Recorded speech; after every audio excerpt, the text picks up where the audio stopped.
అలా కాకినాడ నుంచి అయితే ఎవరు వస్తారో అనుకుంటున్నావు అంటే గడప గడపకి తిరుగుతున్నారు కదా ఏ మాట వినిపిస్తుంది వైసీపీయా టీడీపీయా చూసావా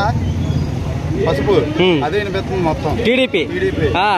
అంటేనా ఈ మెజార్టీతో ఎంతవరకు గెలుస్తారంటారు ఏ మెజార్టీతో గెలుస్తారు మెజార్టీ అన్నది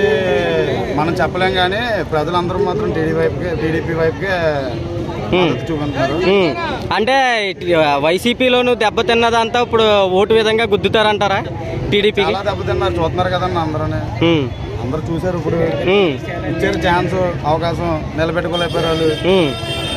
మరి చంద్రబాబు నాయుడు గారు వచ్చిన వెంటనే ఫస్ట్ ఏదో చేస్తాను అంటున్నారు కదా ఫస్ట్ సీఎం అయిన వెంటనే ఏదో చేస్తాను ఫస్ట్ నా సంతకం కూడా దాని మీద పెడతాను అన్నది ఏంటది అసలు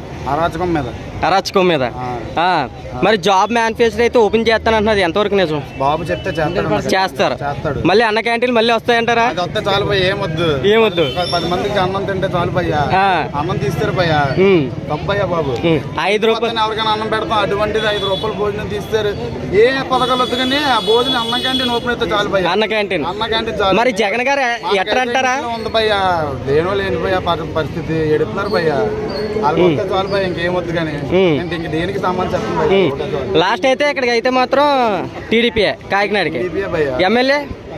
టీడీపీ ఎమ్మెల్యే సీట్ ఎవరికి ఇచ్చారు కొనబాబు గారికేనా ఓకే మరిన్ని అప్డేట్స్ కావాలంటే సబ్స్క్రైబ్ చేసుకోండి హర్ష టీవీ.